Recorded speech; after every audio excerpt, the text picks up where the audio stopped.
So you've got some debt. And if you've ever just stared at all the numbers and thought, where do I even begin? Well, you are definitely in the right place. Today, we're going to tackle one of the biggest questions in personal finance. What is the smartest way to pay off your debt? You'd think this would be a simple question, right? But the answer, it's surprisingly tricky. Is there really one single best way to do it? Or does the right method depend entirely on, well, who you are as a person? And that's really the heart of it all. This isn't just about spreadsheets and interest rates. It's about how our brains are wired. So we're going to break down two powerhouse strategies that sit on complete opposite sides of this battle. All right, first up in the ring, let's meet this snowball method.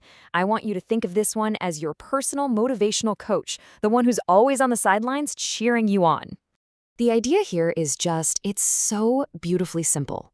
You basically ignore those big, scary interest rates for a minute, and you put all your focus, all your extra cash, on the smallest debt you have. The goal isn't mathematical perfection. It's about getting a quick, tangible win to keep you fired up.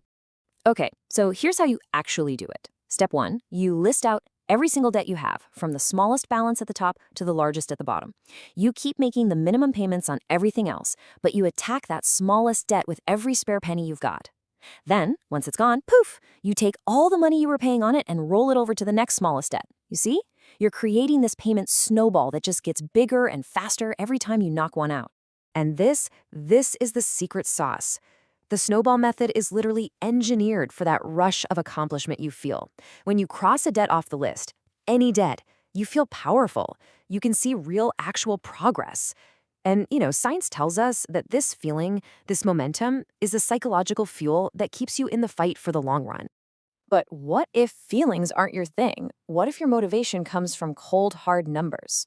Well, in that case, you're going to want to meet our second contender, the Avalanche method. This is the efficient strategist. Now, this strategy completely flips the script. It says, forget about the balance for a second and focus only on the interest rate.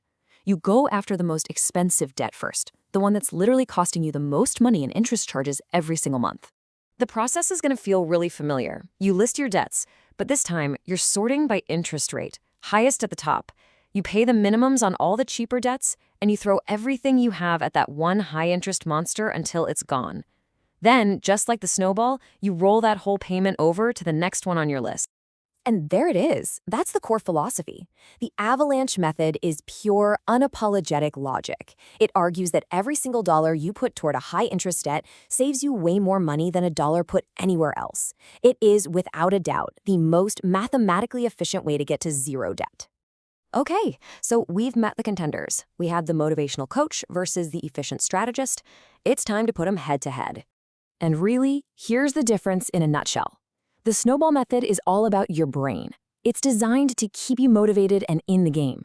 The avalanche method, that's all about your wallet. It's designed to keep the most money possible in your pocket by crushing interest charges. Okay, let's make this real. Let's say you've got these 3 debts. With the snowball method, you'd start with that little $2,000 student loan. Why? To get that quick win, to feel that progress. But with the avalanche, you'd go straight for that 22% interest credit card, even though it has a bigger balance.